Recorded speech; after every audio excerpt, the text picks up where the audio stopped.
Hello दोस्तों, कैसे आप सभी लोग। स्वागत है एक बार फिर से आप सभी का आपके अपने यूट्यूब चैनल RK स्टडी पे।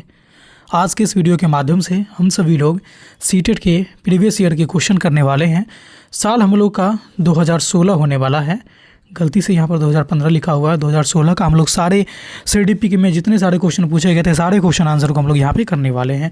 तो सेशन बहुत ज़्यादा महत्वपूर्ण होने वाला है आपके लिए, और आने वाले सीटेट के दृष्टिकोण से यह जो सेशन है ना बहुत महत्वपूर्ण इसलिए है क्योंकि इसी सेशन से 4-5 क्वेश्चन आपको डायरेक्ट रिपीट हुए मिल सकते हैं।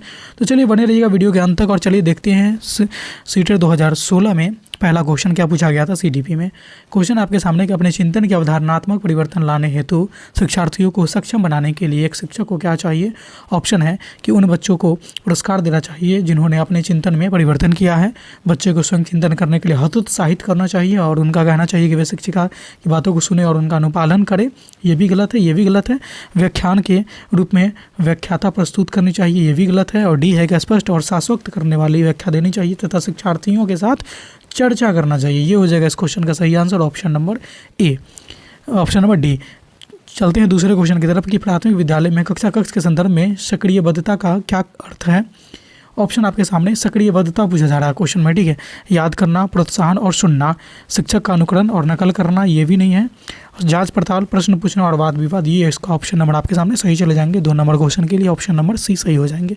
तीसरा क्वेश्चन है कि बच्चे तब सर्वाधिक सृजनशील होते हैं जब वे किसी गतिविधि में भाग लेते हैं। ऑप्शन आपके सामने कि शिक्षक की डांट से बचने के लिए ये नहीं होगा, दूसरे के सामने अच्छा प्रदर्शन करने के दबाव में नहीं, अपनी रुचि से, ये इसका सही आंसर हो जाएगा ऑप्शन नंबर सी, ठीक है। क्वेश्चन नंबर 3 के लिए चौथा क्वेश्चन है कि भारत में अधिकांश कक्षाएं बहुभाषी होते हैं, इसे शिक्षक द्वारा डैश के रूप में समझा जाना चाहिए। तो आप हमेशा याद रखिएगा कि बहुभाषी कक्षा जो होती है ना एक संसाधन के रूप में काम करती है। किसके रूप में काम करती है? संसाधन के रूप में काम करती है। समस्या नहीं होती है, परेशानी नहीं होती है, बाधा भी नहीं होती है, ये एक संसाधन के रूप में काम करते हैं। ऑप्शन नंबर यहाँ पे सी हो जाएगा।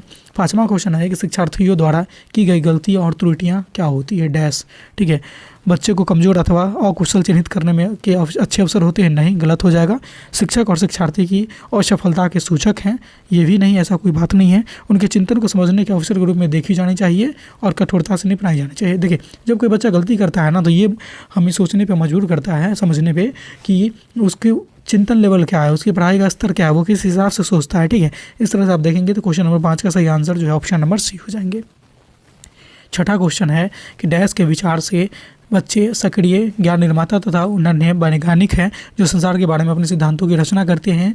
ये संसार के बारे में अपने सिद्धांत की रचना खुद करेंगे या फिर सक्रिय या फिर ज्ञान के बारे में जहाँ पर भी चर्चा हो, संज्ञान के बारे में जहाँ पर भी चर्चा हो, समझ जाइएगा कि वो है आपके जीन पियाजे, ठीक है। इस संदर्भ में मैंने आपको टैग वर्ड का वीडियो भी बना दिया है, आप चाहे तो उसका लिंक मैंने डिस्क्रिप्शन बॉक्स में डाल दिया हूँ, वहाँ से देख लेंगे। और मैं एक चीज़ को आपको बता देना चाहता हूँ दोस्तों कि जितने सारे क्वेश्चन आप यहाँ पे लगा रहे हैं ना ये सारे के सारे PYQ हैं, किसी सेट का नहीं है। और कब का है तो 21 फरवरी 2016 में जो एग्जाम हुई थी उसी के सारे क्वेश्चन हैं।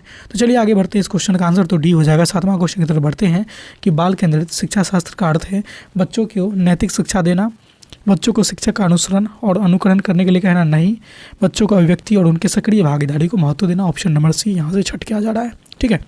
8वां क्वेश्चन है कि जटिल परिस्थिति को संसाधित करने में शिक्षक बच्चों की सहायता कर सकता है। ऑप्शन नंबर ए है कि प्रतियोगिता को बढ़ावा देकर के और सबसे पहले कार्य पूरा करने वाले बच्चों को पुरस्कार देकर के, नहीं, कोई भी सहायता ना देकर के जिससे बच्चे अपने आप निर्वाह करना सीखें, ये भी नहीं, उसे एक भाषण देकर के, नहीं।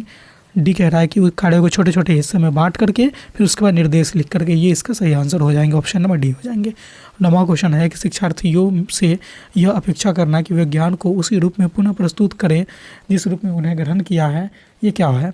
ऑप्शन है आपके सामने कि अच्छा है क्योंकि शिक्षक के लिए आकलन में सरल है, नहीं।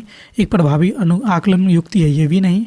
समस्यात्मक और है क्योंकि व्यक्ति अनुभवों की व्याख्या करते हैं और ज्ञान को जो कहते हैं पुनः उत्पन्न नहीं करते, ये भी नहीं है। डी अच्छा है क्योंकि वे हमारे मन ये हो सकता है, अच्छा है क्योंकि वे हमारे मन में हैं और उसे रिकॉर्ड करने लगते हैं, तो ये नहीं हो जाएगा, ठीक है। तो इस तरह से आप पाएंगे क्वेश्चन नंबर आपके 9 का सही आंसर जो है ना ऑप्शन नंबर सी हो जाएंगे। 10वां क्वेश्चन है आपके सामने कि जब शिक्षार्थियों के समूह में किसी समस्या पर चर्चा का अवसर दिया जाता है तब उनसे सीखने का स्तर क्या होता है, बेहतर होता है, स्थिर रहता है, अवगत होता है, समान रहता है। सीखने का स्तर क्या होगा, बेहतर होगा। ऑप्शन नंबर ए हो जाएंगे, ठीक है। 11वां क्वेश्चन है कि विकास की गति एक व्यक्ति से दूसरे में भिन्न होती है, किंतु यह एक डैश के अनुसरण करती है। किसके अनुसरण करेगी? तो क्रम का एक अनुसरण करती है। विकास की गति भिन्न जरूर होती है, लेकिन ये करती है कि ये क्या करती है कि एक क्रम का अनुसरण करती है, क्रमबद्ध होती है, क्रम को फॉलो करती है। ठीक है, ऑप्शन नंबर डी हो जाएंगे। 12वीं क्वेश्चन है कि विकास के लिए निम्नलिखित में से कौन सा एक उचित है। क्वेश्चन है ऑप्शन है आपके सामने कि विकास जन्म के साथ प्रारंभ होता है और समाप्त होता है। सामाजिक सांस्कृतिक संदर्भ विकास में एक महत्वपूर्ण भूमिका निभाता है। विकास एक एकल आयामी है, विकास पृथक होता है। तो आप पाएंगे ना, इस क्वेश्चन का सही आंसर है कि सामाजिक सांस्कृतिक संदर्भ विकास की भूमिका में क्या करती है? अपनी भूमिका, महत्वपूर्ण भूमिका निभाती है। 13वां क्वेश्चन है कि व्यक्तियों में एक दूसरे से भिन्नता क्यों होती है? क्या ये वातावरण के प्रभाव के कारण होते हैं? क्या ये जन्मजात विशेषता के कारण होते हैं? या वंशानुक्रम और वातावरण दोनों के बीच के अंतर क्रिया के कारण होते हैं? तो आप पाएंगे कि व्यक्ति में जो विभिन्नता पाई जाती है यह वातावरण और वंशानुक्रम दोनों के अंतर क्रिया के फलस्वरूप पाए जाते हैं। ऑप्शन नंबर सी हो जाएंगे। 14वां क्वेश्चन है कि बच्चों के समाजीकरण में परिवार डैश की भूमिका निभाता है। किसकी भूमिका निभाता है? तो सबसे मुख्य परिवार ही होता है, क्योंकि बच्चे परिवार से ही समाजीकरण की प्रक्रिया बच्चों का शुरू होता है, इसीलिए सबसे मुख्य ऑप्शन नंबर सी हो जाएंगे। 15वां क्वेश्चन है कि निम्नलिखित में से कौन सा एक सही मिलान वाला जोड़ा है? ये है मूर्त संक्रियात्मक बच्चा संरक्षण और वर्गीकरण के योग्य, औपचारिक संक्रियात्मक बच्चा, अनुकरण प्रारंभ, कल्पनात्मक खेल। सी है शिशुआवस्था, तर्क का अनुप्रयोग और अनुमान लगाने में सक्षम नहीं। डी है पूर्व संक्रियात्मक बच्चा, निगमनात्मक विचार। ठीक है, तो आप पाएंगे कि इस तरह से इस क्वेश्चन का सही आंसर जो हो जाएगा ना, मूर्त संक्रियात्मक बच्चा में क्या करते हैं? संरक्षण करते हैं और वर्गीकरण के योग्य हो जाते हैं। पूर्व संक्रियात्मक बच्चे में निगमनात्मक विचार नहीं आते हैं, आगमनात्मक विचार आते हैं। ठीक है, इसलिए ये नहीं होंगे। आपके सामने सही आंसर ऑप्शन नंबर ए होंगे। 16वां क्वेश्चन है कि एक बच्ची कहती है कि धूप में कपड़े जल्दी सूख जाते हैं। वह डैश के समझ प्रदर्शित कर रही है, कर्म और कारक की। ठीक है, कर्म और कारण की समझ प्रदर्शित कर रही है, यानी ऑप्शन नंबर सी हो जाएंगे, कार्य और कारण। ठीक है, 17वां क्वेश्चन है कि पियाजे के अनुसार बच्चों का चिंतन वयस्कों से डैश में भिन्न होता है बजाय डैश के, यानी कि बच्चों का जो चिंतन है ना प्रकार में भिन्न होगा।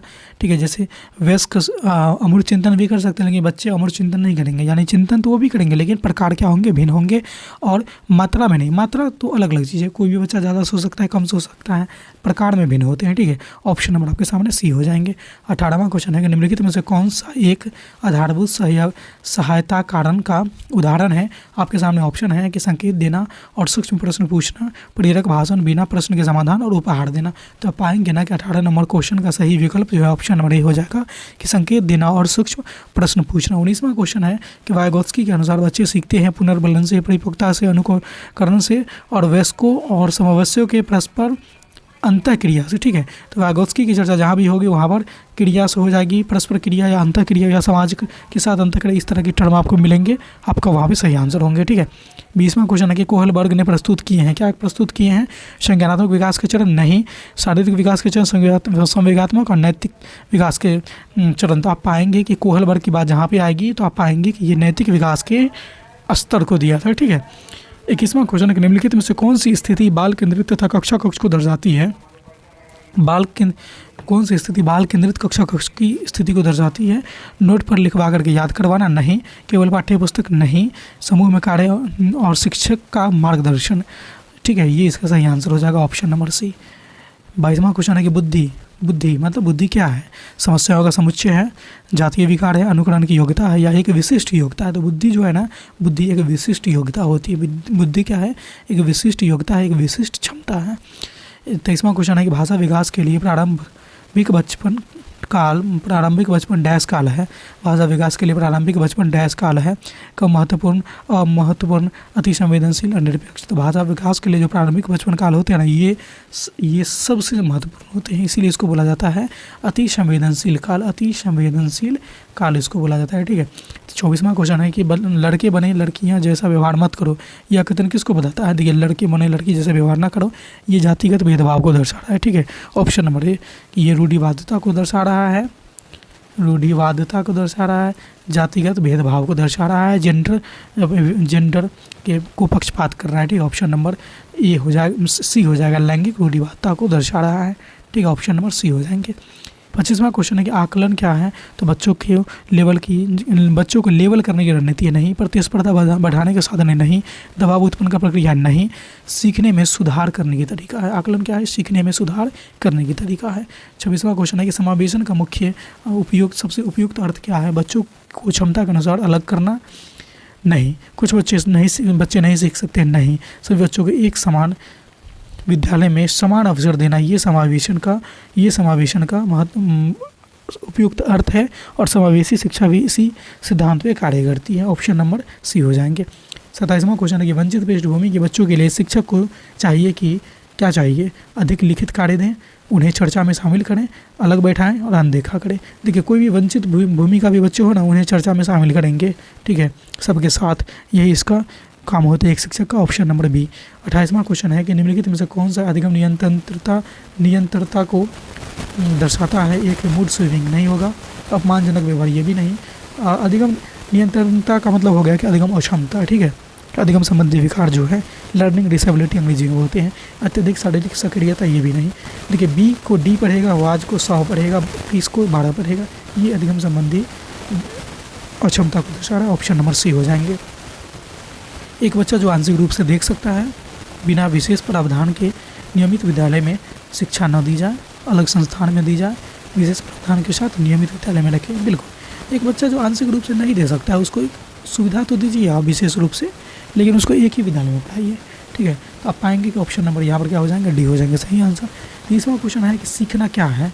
संवेग से प्रभावित नहीं होता है, क्या होता है? संवेग से छिन्न संबंध रखता है, संवेग से स्वतंत्र होते हैं, संवेग से प्रभावित होते हैं। देखिए, आप पाएंगे कि सीखना क्या है ना, संवेग से प्रभावित होते हैं। ऑप्शन नंबर डी हो जाएंगे। तो दोस्तों, ये थे हमारे सीटेट 2016 की CDP में पूछे हुए सारे क्वेश्चन, उसके सॉल्यूशन के साथ आपने देखा। तो आप हमें बताएंगे कि ये वीडियो कैसी लगी, अच्छी लगी, समझ में आई, नहीं समझ में आई, आप हमें ज़रूर कमेंट करके बताइएगा। और साथ ही साथ अगर आप हमारे चैनल पे पहली बार आए हैं, पहली बार इस वीडियो को देख रहे हैं, तो चैनल को सब्सक्राइब कर लीजिए और बेल वाला आइकन को प्रेस इसलिए कर लीजिएगा क्योंकि इस तरह के रोचक, महत्वपूर्ण और उपयोगी वीडियो में जब कभी अपलोड करूँ तो उसका नोटिफिकेशन आप तक सबसे पहले पहुँच जाए। तो इस वीडियो में बस इतना ही था। फिर मिलते हैं अगले वीडियो में नए टॉपिक के साथ। तब तक देखते रहिए हमारे चैनल आरके स्टडी को। धन्यवाद।